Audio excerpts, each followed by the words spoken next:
Hi, please pay attention.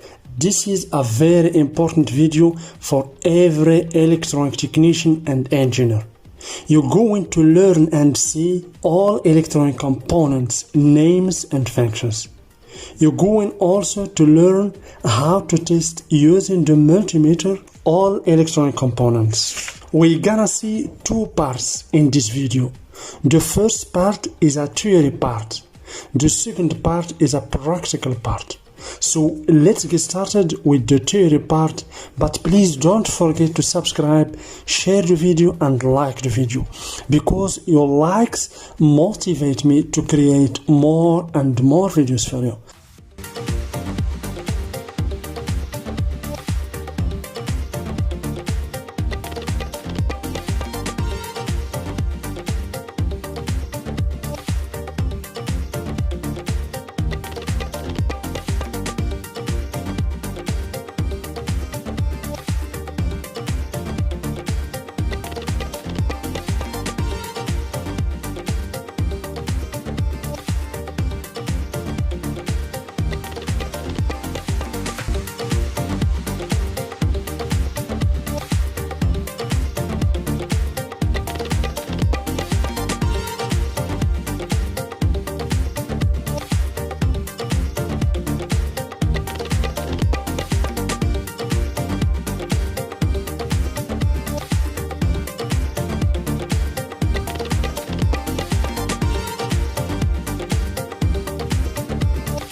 So after watching the theory part, let's now begin the practical part. So the first component we have here, electrolytic capacitor.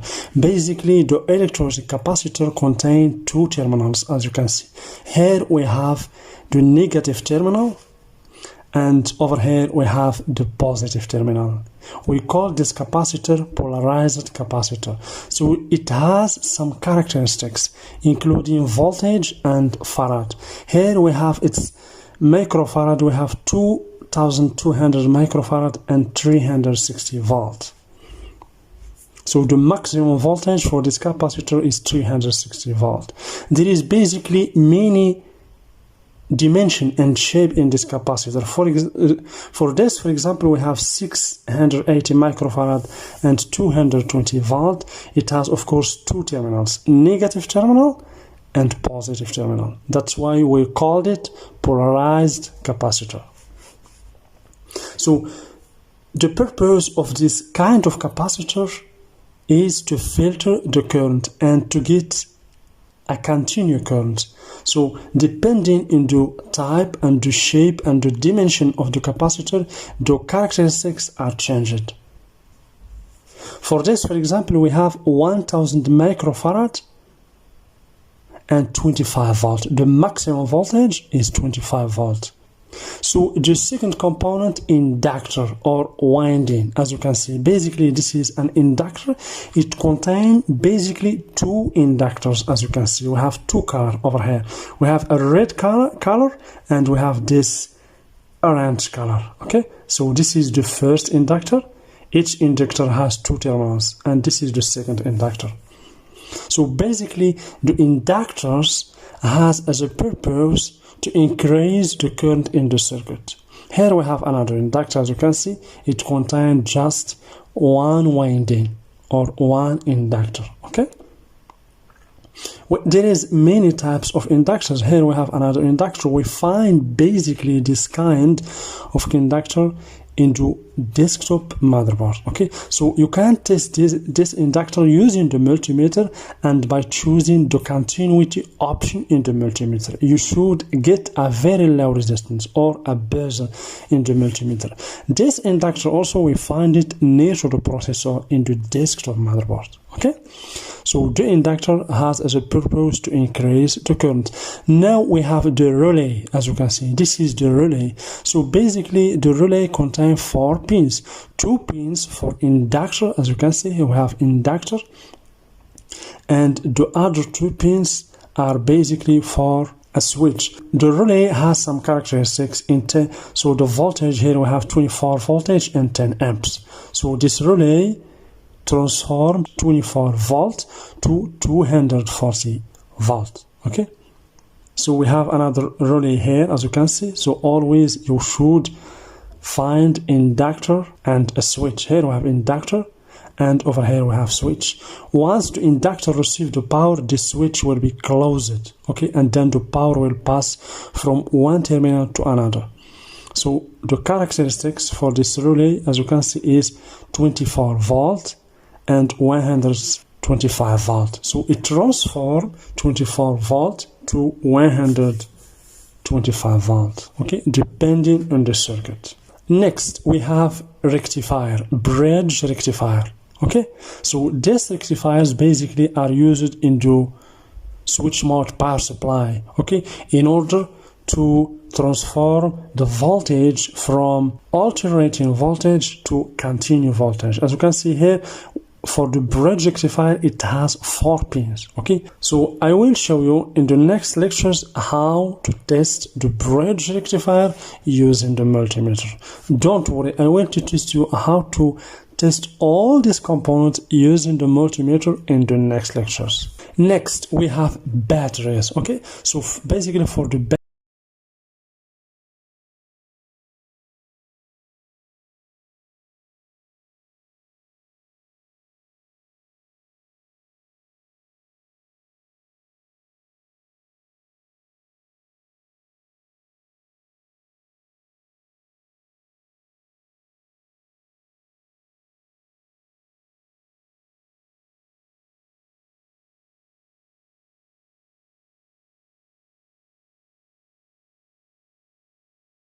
and minus. The batteries generate the voltage and the current.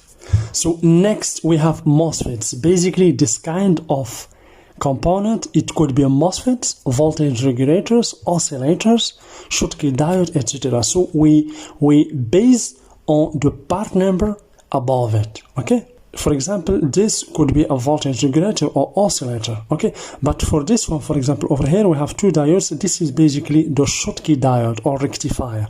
Okay, we find this kind of three-terminal component in the switch mode power supply. That's why always you should use the part number in order to identify the type of this kind of component. It could be with 3 terminals or even 4 terminals. So here we have, this is an IC basically. This is dual inline package IC. This is an IC, but specifically this IC is the BIOS, the basic input output system IC. So here we have this capacitor. This is a very known capacitor, CPP61, with 450 volts, as you can see, and 50-60 hertz. So basically this capacitor is used to remove the interference in the circuit. There is many types of capacitors, as you can see. We use this kind of capacitor basically to remove the interference frequency, but for the first capacitor we use it especially in fans. We called it sometimes starter capacitor. And here we have transformer, as you can see. I am going to show you how to test all these components. Of course, the transformer has two parts or two stages, the primary stage and the secondary stage. This is the electromagnetic interference inductor. Okay, so this is not a transformer. This basically is used to remove and to eliminate the interference in the circuit. Here we have another transformer that contains two inductors or winding, a primary winding and secondary winding. Here we have a switch. Okay, this is a switch. We find this kind of switch in laptops, in computer motherboards. I'm going to show you how to test this kind of switch. It has basically 4 pins or 2 pins. So 2 pins here for ground and 2 pins for 3 volts, 3.3 volts. Okay, and over here we have another switch. Basically the switch has just 2 terminals. Okay, 1 terminal for ground, connected to ground, and the other one connected to 3.3 volt. Once you click it, you shunt between 3.3 volt and the ground, and the laptop will turn on. Here basically we have some oscillators. We find this kind of oscillators in the switch mode power supply. Okay, this is controller. They control the power. They control exactly the transformers and the power in the motherboard. We're gonna see all this in the next lectures. And here basically this is a MOSFET. Okay, this is a voltage regulator that transform from 1 volt to another volt. This is a voltage regulator. Okay, and this is the heatsink. The voltage regulator in the switch mode power supply always need a heatsink in order to cool down it. Okay, here basically this is capacitors, ceramic capacitors. Okay, this is ceramic capacitors. We find sometimes the ballast capacitors in this shape, but this is ceramic capacitors. So the ceramic capacitors has the purpose to remove the noise in the circuit. So we called it filtering capacitors. Then we have here transistors. Okay, this is transistors, not MOSFET. So the transistor has the base, collector, and emitter. Okay, and of course I'm going to show you in the next lecture how to test the transistor, how to identify the collector, how to identify the emitter, etc. And over here we have fuses. All these components are fuses. Okay, protection component. The fuse protect the circuit for high current. For example, this fuse, this is a blown fuse. This fuse is damaged, failed. Do you see here the wire inside it? The wire is cutted, okay, is burned. So of course the fuse has 2 main characteristics, so the voltage and the amps. So let's see the characteristics for this fuse. For example, so we have 3 amps, as you can see, and 250 volts. So this fuse is failed. You should replace it with another fuse with the same characteristics, 3 amps, 250 volts. And of course there is many types of fuses. So let's see the characteristics of this fuse also. So let's zoom a little bit in order to see the characteristics. So as you can see, we have 10 amps, okay, 10 amps and 250 volts. So the wire will be in this fuse very thick. And of course there is many other types of fuses. For example, this is another fuse, okay, that is covered. So remember, the fuse has two characteristics, amps and voltage. So here we have resistors, okay, this is basically resistors. Of course, resistors, you can identify the capacity of any resistor using just colors, okay, or of course you can identify it using the multimeter. I'm going to show you all this in the next lectures. Then we have this component, we called it crystal oscillator. This is a crystal oscillator that generates the timing and the clock.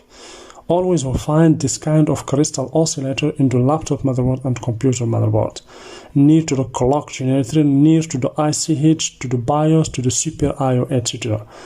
So if we focus here, let's see how much megahertz in this crystal oscillator we have. As you can see, about 25 megahertz.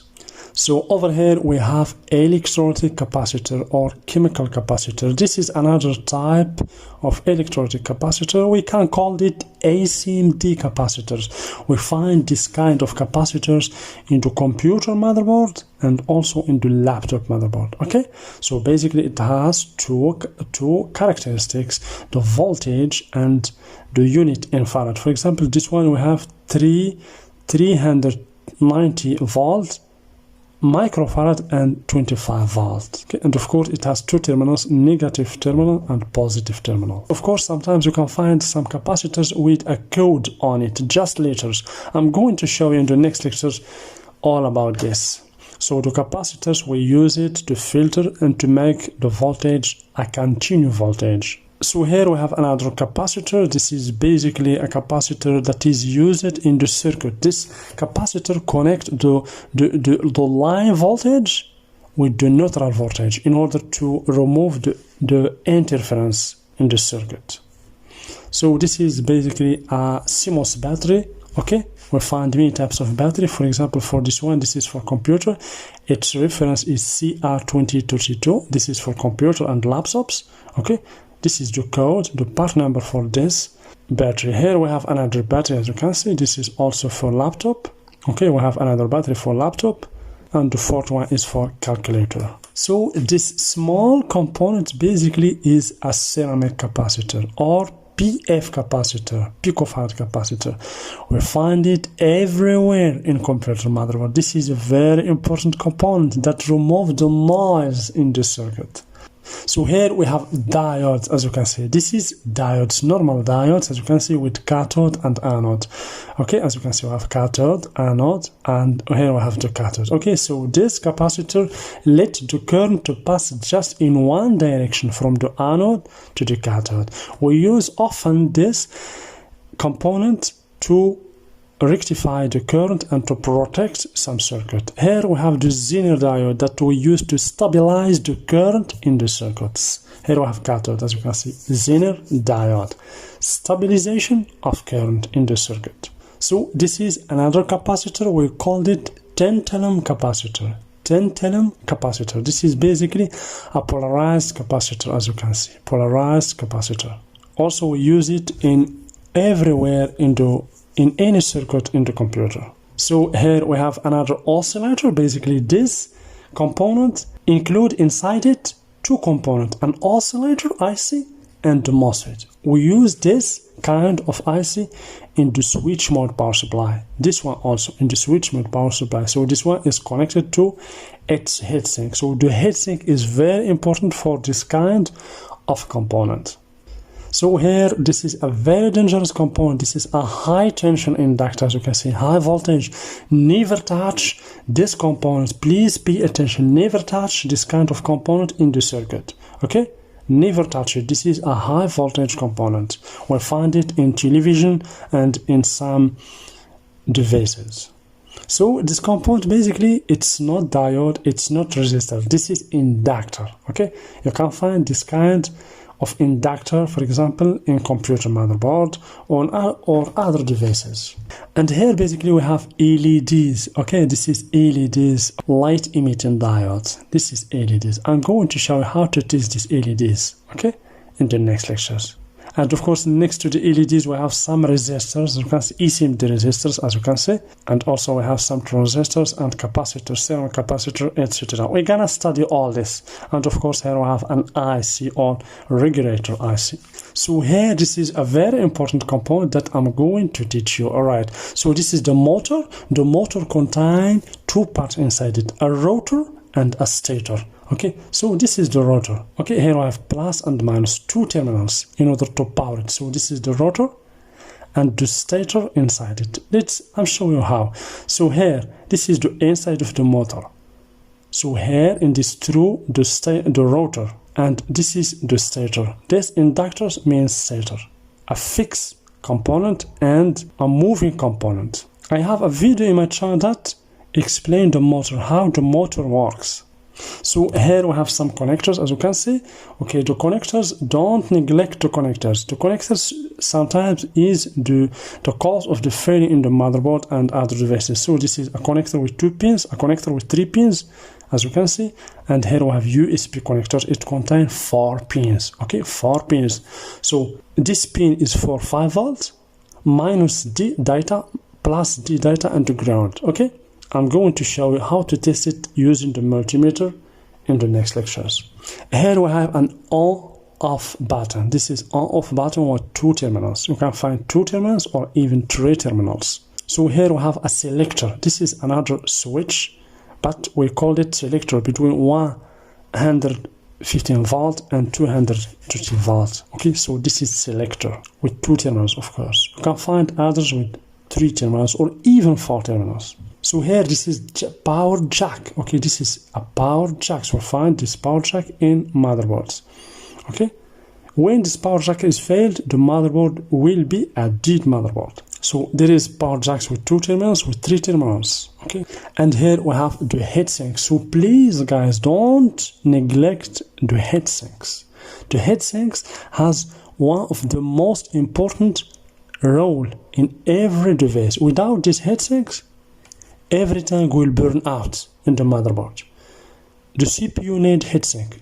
The NOT bridge needs heatsink. The IC heads, the graphic card, the MOSFETs, everything needs the heatsink. Especially the main components in every device need heatsink. So please don't neglect heatsink. And of course here we have the plug, the power plug that will connect to the power jack. It contains 2 terminals.